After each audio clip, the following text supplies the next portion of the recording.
Bonjour Yannick Jadot. Bonjour. Le président doit parler ce soir aux Français. Le plus grand secret entoure les mesures qu'il doit annoncer pour ménager un effet de surprise. D'après vous, ce sera une bonne ou une mauvaise surprise ? Il faut que ce soit une bonne surprise. On a besoin de réconcilier les Français, on a besoin de les emmener sur un grand projet partagé qui nous sorte de la haine, qui nous sorte de la violence, qui nous sorte du repli.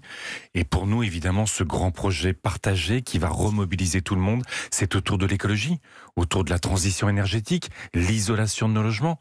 C'est lutter contre la vie chère, c'est créer des métiers d'artisans qualifiés sur tous nos territoires. C'est évidemment les énergies renouvelables, c'est la transition de l'agriculture pour qu'on ait à la fois la protection de l'environnement, de notre santé, une bonne alimentation. Voilà ce qui peut réunir la société. Alors la seule information qui transpire, c'est qu'Emmanuel Macron veut des mesures à effet rapide, visible et concret. Privilégier le court terme, n'est-ce pas tout le contraire de la démarche écologique ?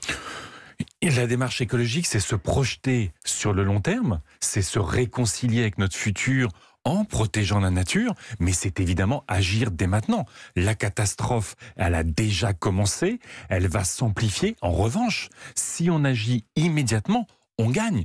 Et on gagne du point de vue économique, on gagne du point de vue de la justice sociale. Avec un beau projet, on peut éviter qu'il y ait un seul salarié au bord de la route. Au contraire, créer de l'emploi, y compris pour notre jeunesse. Yannick Jadot, la leçon de la crise des Gilets jaunes, c'est que la fin du mois a désormais priorité sur la fin du monde. C'est le même combat.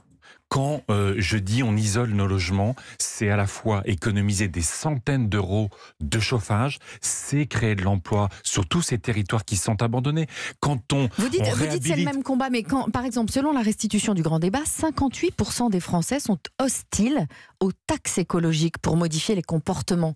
Ça veut dire que c'est une mauvaise idée. L'écologie, c'est pas seulement des taxes. Ce qu'on dit aussi les Gilets jaunes, il n'y a pas besoin de taxes. Ce qu'on dit aussi les Gilets jaunes, c'est que chaque euro collecté doit être redistribué pour accompagner les Français dans la transition qu'ils savent indispensable et pour investir.